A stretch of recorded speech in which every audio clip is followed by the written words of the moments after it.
Au cœur des monts des Ouled Yacoub, dans la région de Khenchla, ces massifs renferment une riche et variée biodiversité floristique, faunistique et avifaunistique.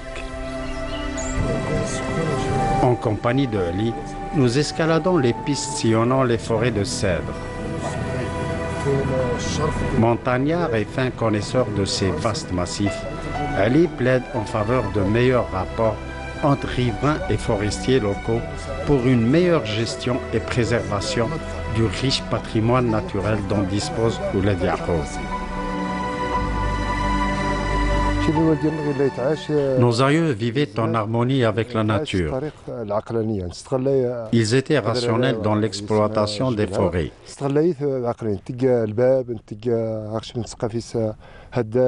Ils construisent leurs maisons à l'aide du bois mort qu'ils utilisent aussi dans la confection des ustensiles de cuisine. Aujourd'hui, les gens négligent l'environnement. Les monts des Ouled Yacoub sont fragilisés à cause des multiples problèmes que subissent ces massifs forestiers.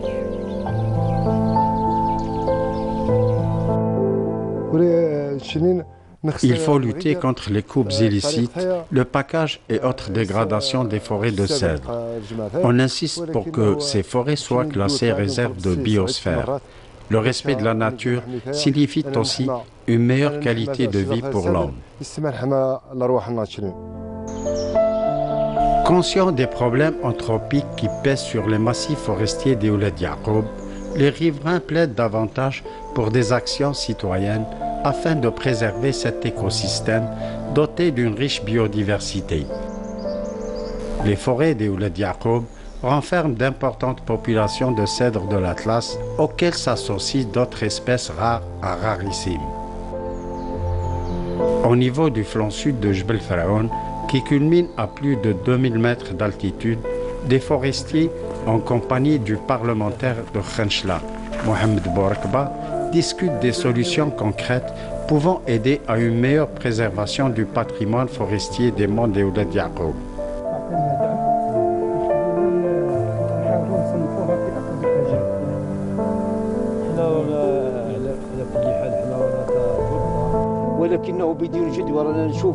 Leurs discussions ont essentiellement porté sur le classement de ces monts en tant que parc national, à l'image de ceux existant en Algérie.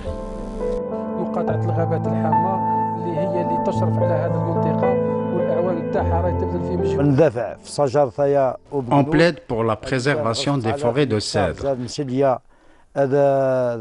Les monts du Chelia et Tamza Ouled Yacoub devront être érigés en parc national. Le classement en parc de ces monts tarde à venir. Les forestiers des monts des Ouled Yacoub parcourent les pistes pour inspecter les différents cantons qui les composent. Ici, les incendies sont rares et seules les coupes illicites inquiètent les forestiers.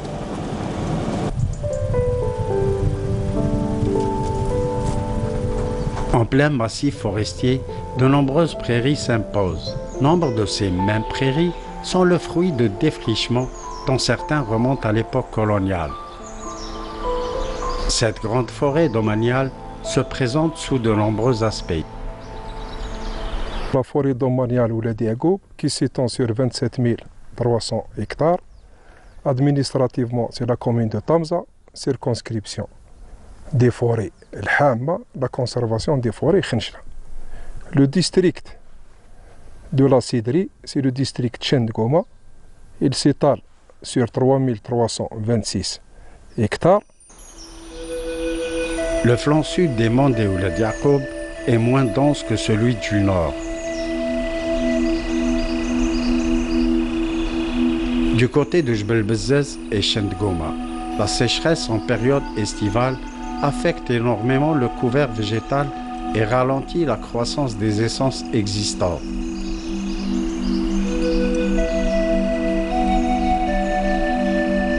Les longues périodes de sécheresse ayant par le passé sévi dans la région ont vulnérabilisé le cèdre.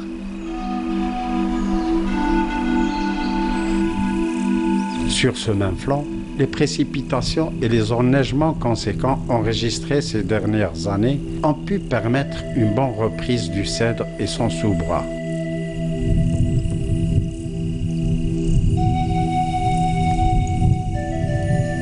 Là, on assiste à une bonne régénération. Il abrite une richesse floristique et faunistique très riche et diversifiée qui se focalise sur l'essence principale, le cèdre de l'Atlas, l'Arz al-Atlasi, le Bignoun. Il est protégé par la loi 0383 du 5-2-83, donc interdit toute forme d'exploitation. L'emblématique aigle royal des Aurès affectionne les monts des Ouled Yacoub où il niche et nidifie.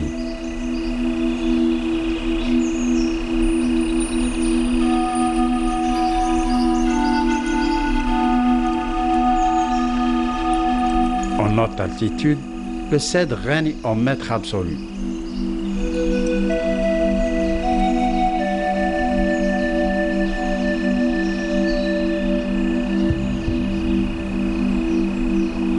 Associé au cèdre, on trouve des essences rares telles que le génévrier thyrifère, le génévrier commun, l'if comme espèce rare. Au niveau des strates de plantation, entre 1400 et 1500 mètres, il est associé au chêne vert, et à partir de 1800 mètres, on a plus de 2000 hectares de cèdre pur. Il s'agit d'une mosaïque d'essences riches et variées. Celle-ci évolue en fonction des différents étages bioclimatiques existants au niveau des monts de Ouled Yacoub.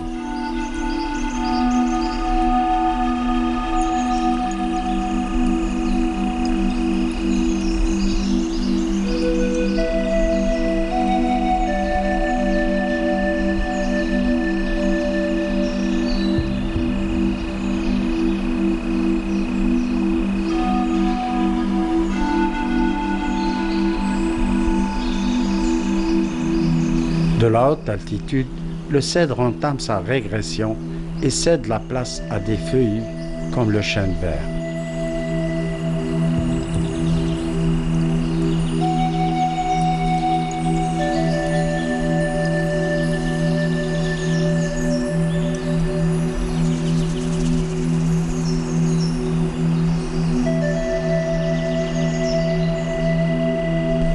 Le cèdre de l'Atlas se densifie dans les talwegs, les ravins et les ravines.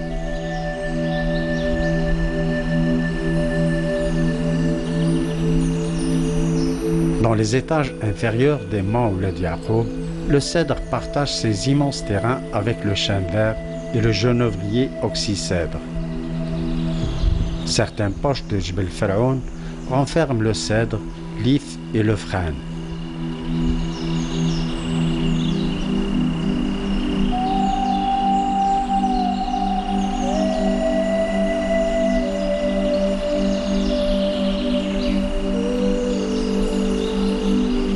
Les rameaux d'un if, un frêne et ses feuilles.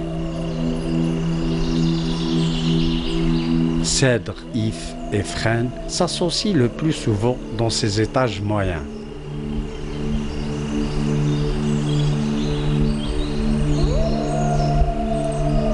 À côté de ce jeune cèdre s'impose un grand if. C'est un résineux qui accompagne le cèdre.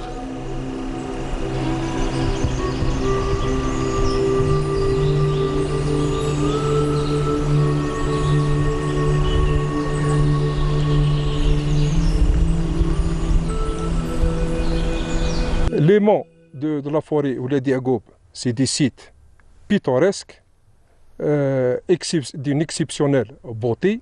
On a Jbel Faraoun, Jbel Aïdal, Jbel Bachar, qui sont à un environ de 2000 mètres d'altitude. Les Jbel Bezzaz, Faraoun, Aïdal et Bachar constituent les plus hauts sommets des monts de Ouled Yacoub.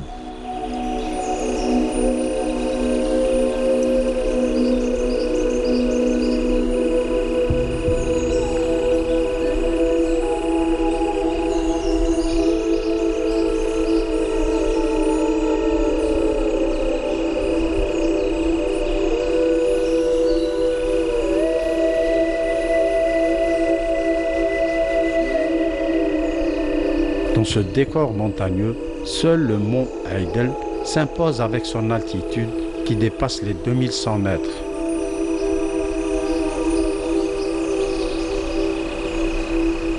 La population animalière, elle est en mouvement ascendant, en croissance importante, parce qu'on a interdit la chasse depuis 1996, donc la population, elle est importante. Donc c'est un site aussi écologique et d'écotourisme, où on peut faire des randonnées pour la population locale et pour aussi les visiteurs autres wilayas. Les monts de Ouled Yacoub renferment d'importantes populations de rapaces et vautours appartenant à différentes espèces.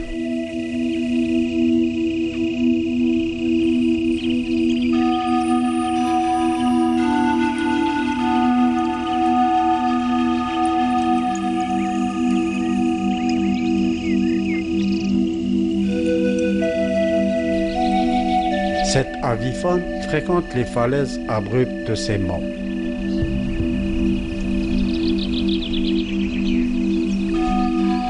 Pittoresques, les monts de Ouled Yacoub, jusque-là méconnus des touristes, présentent des potentialités inégalables en matière d'écotourisme.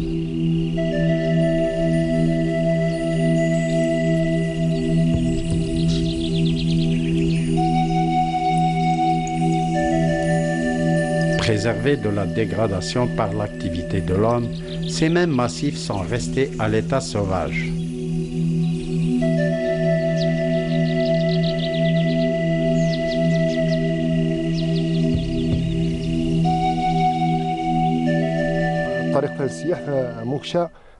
On est en faveur d'un écotourisme assorti au cachet naturel de nos monts. Loin du béton, on a besoin de petites infrastructures hôtelières à base de matériaux locaux où pierres de taille et bois de cèdre dominent. Les monts de Ouled Yacoub restent cet écosystème des plus fragiles. Sa fragilité reste liée à l'activité de l'homme et au phénomène du réchauffement climatique.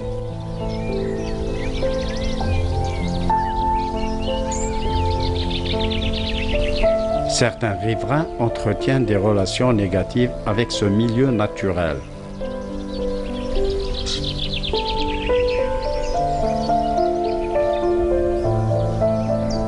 On a des indus occupants et des riverains au niveau de la forêt Ouled Yacoub qui se différencient.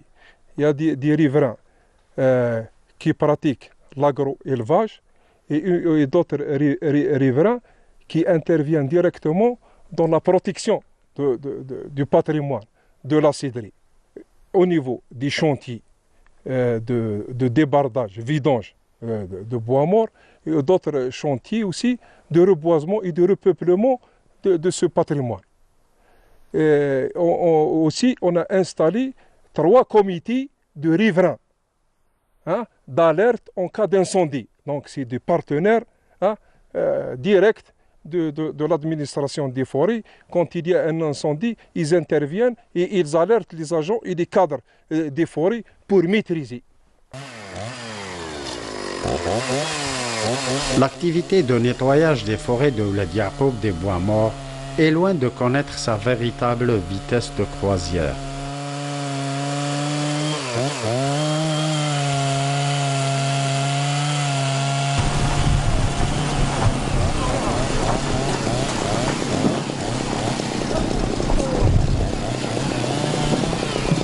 Les chantiers existants n'ont pu jusque-là nettoyer à bon escient les forêts de cèdres morts restées sur pied depuis le siècle passé.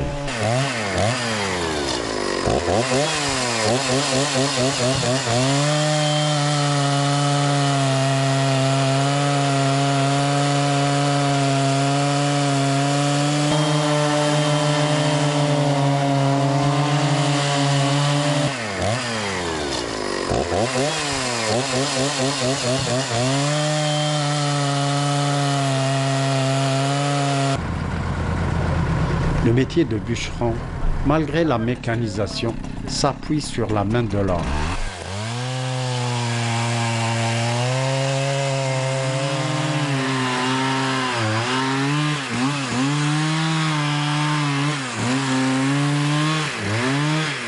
L'exploitation du bois de Ouled Yacoub et Chelia reste artisanale.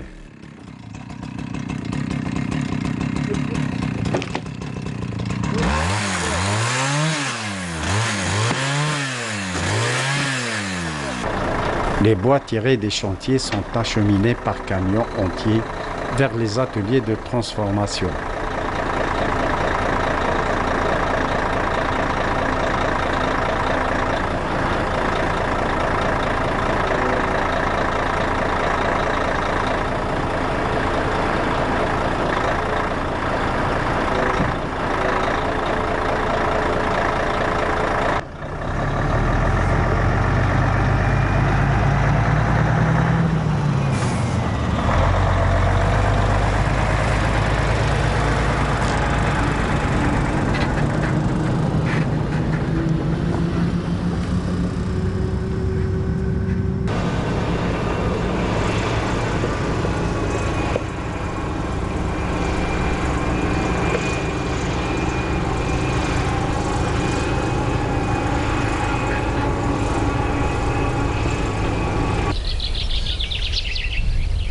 À Ouled Yacoub, l'exploitation du bois de cèdre est une activité des plus pourvoyeuses d'emplois. Elle s'appuie essentiellement sur d'anciens bûcherons.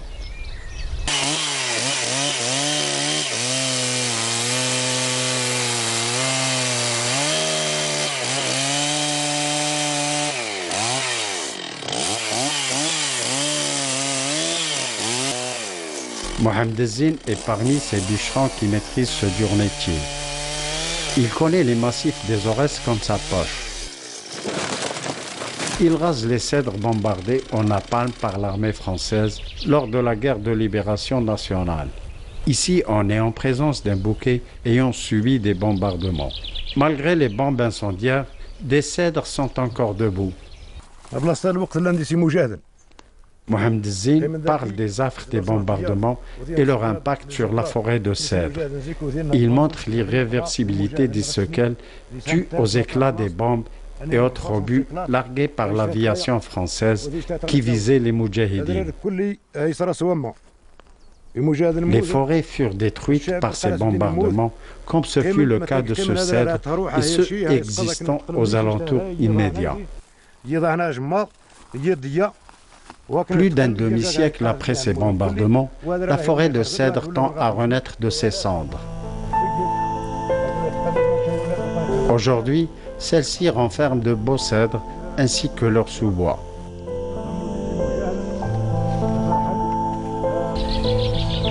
Les forêts de Ouled Yacoub nécessitent des opérations de nettoyage de leurs bois morts. Il s'agit d'un créneau des plus porteurs en matière d'emploi.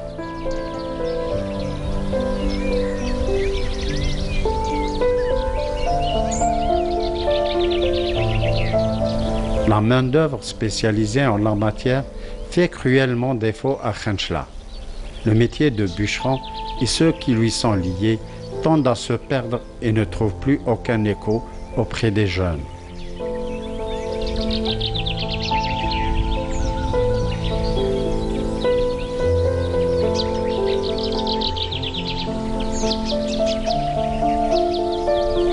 Abdelhaq compte parmi les bûcherons de Ouled Yacoub.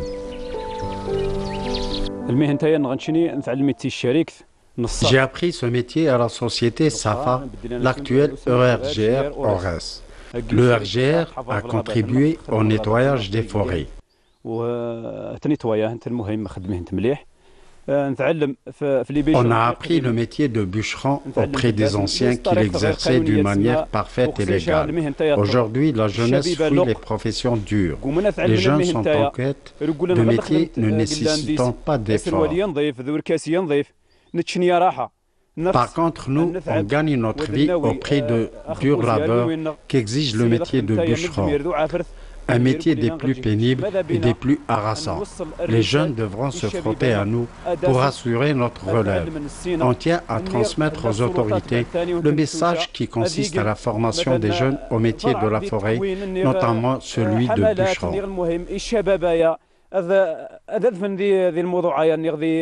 En réalité, ce métier est des plus aisés et s'acquiert avec le temps, à l'image des autres métiers comme ceux liés à l'hôtellerie. Le métier de bûcheron est très noble. Il permet d'évoluer en pleine nature, loin des pollutions diverses. Dans ce milieu, on est en contact avec le monde des oiseaux et le cèdre.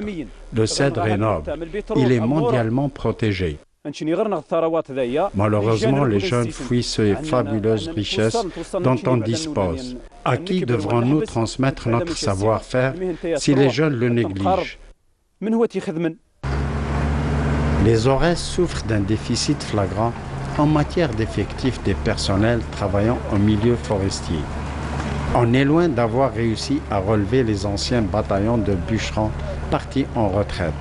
Samir Rahmani, issu d'anciennes familles de bûcherons, s'élève contre les coupes illicites et la destruction de la cédrerie.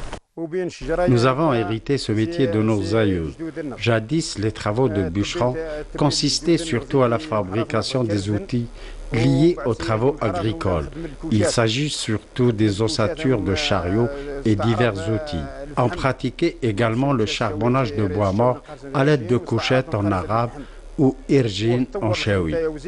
Le métier de bûcheron n'est plus artisanal où on utilisait la hache et la scie en bois. Le métier était dur et seuls les gens démunis étaient contraints de l'exercer.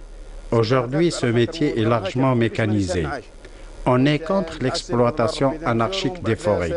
Les coupes illicites et le charbonnage ont beaucoup régressé depuis que des chantiers sont ouverts pour les métiers de bûcheron. Les massifs forestiers des Ouled Yacoub connaissent de moins en moins d'agressions comme auparavant. Des pressions anthropiques subsistent néanmoins au niveau des lisières de ces mêmes forêts.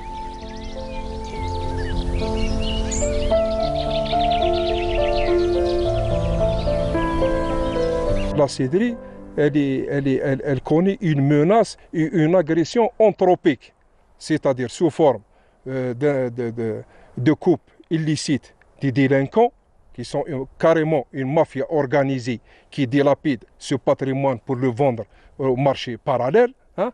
Il y a aussi le surpâturage dans les strates inférieures entre 1000 et 1200 hectares. Oui. Mais quand même, le surpâturage, c'est un phénomène un peu limité. Ce qui est grave et qui nous inquiète et nous interpelle les cadres des forêts, c'est des coupes illicites.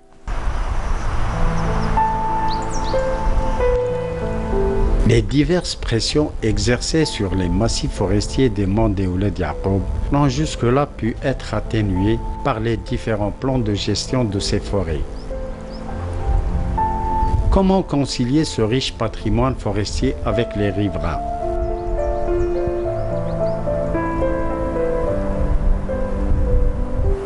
Malgré les coupes illicites effectuées excessivement durant les années 80 et 90, le cèdre connaît une bonne régénération au niveau du faciès sud des monts de Ouled Yacoub.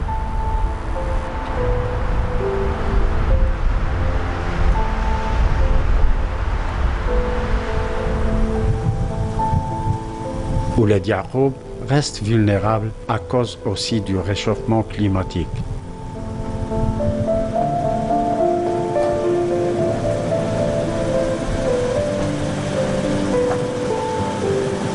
La cédrerie d'Ouled Yacoub, c'est le dernier rempart, le dernier strate méridional du globe.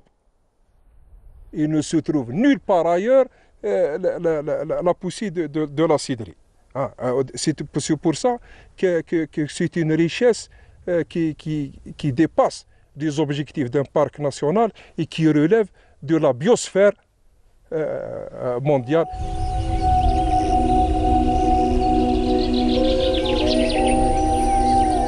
Les monts de Ouled Yacoub et ceux du Chélia ne sont qu'à quelques encablures à vol d'oiseau du Sahara. Comment les protéger?